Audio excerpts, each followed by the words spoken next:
Hi there, my name is Aaron Short. Welcome to my YouTube channel. I want to make a quick video about the Quad Cortex 2.0 update. So I've made videos on the Quad Cortex before and I didn't keep mine. I felt there were too many features missing. But lately I am downsizing my gear and deciding what gear I really want to focus on for my shows and for the channel. And I told myself that when 2.0 releases, I would look at the Quad Cortex again because I love the form factor. And they have added many features that are very useful to me. And I think I'm going to be leaning this way. But that's for another video.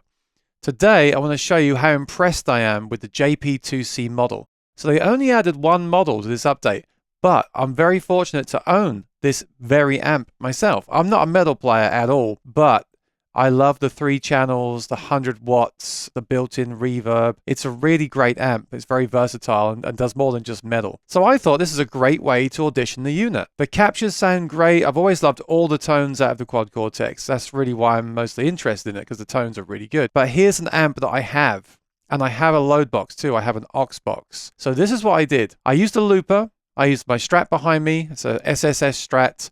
I used a looper and recorded the same part, so it's identical both times. I then recorded that into the Quad Cortex with no cab, just the amp block. I wanted to keep it fair and only audition the amp block.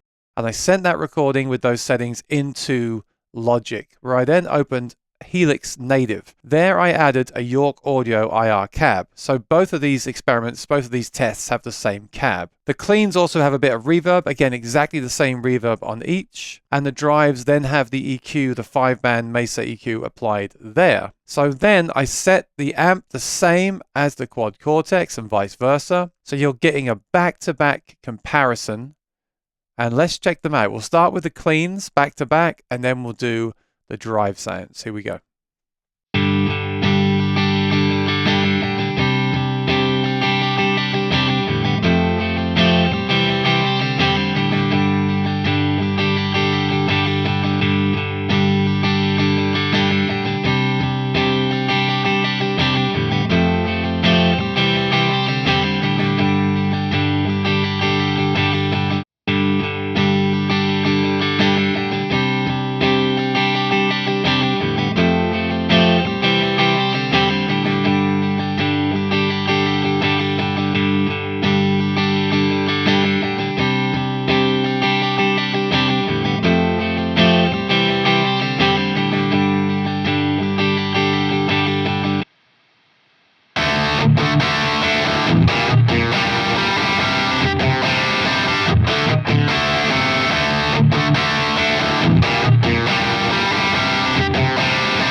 So what did you think? I gotta tell you, I'm really impressed. I know people say that a lot. Oh, it's a game changer, blah, blah, blah. No, this is excellent. I'll tell you why based on my history. So I've done these comparisons with like the Helix. Everyone says, oh, the Helix, it sounds just like the amp, blah, blah, blah.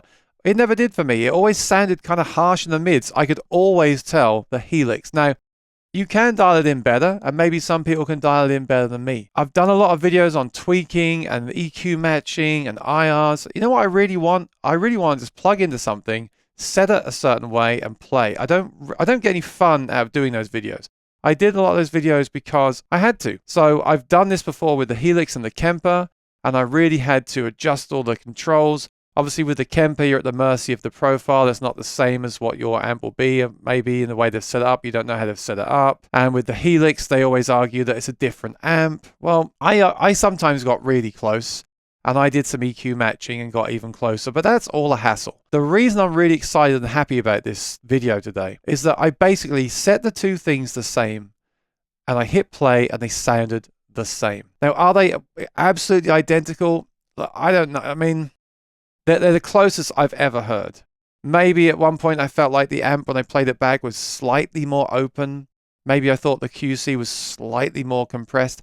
That could be down to the cables, or maybe I didn't have the controls set exactly right, because remember, on the QC you see the exact number, and on the amp you've got to turn that dial. There might be some play in the dial or something. I'm not making excuses for it, but once again, this is the closest I've ever gotten to setting up an amp, setting up a modeler, and pressing play and basically thinking they sound the same. And for me, that's really amazing. I really love it. I'm really happy. And it now means I can have my amp at home and I can take the QC out and have my amp sounds and I can adjust them, because the captures also sound great in the QC and so do the profiles in the Kemper.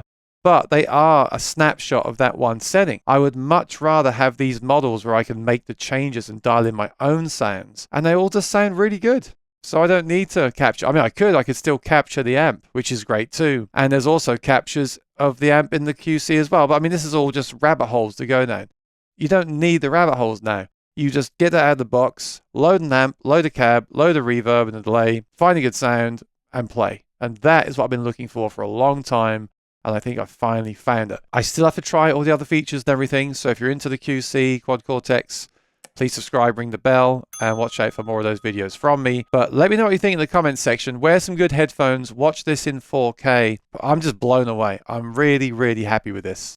And one final thing you really should consider here as well.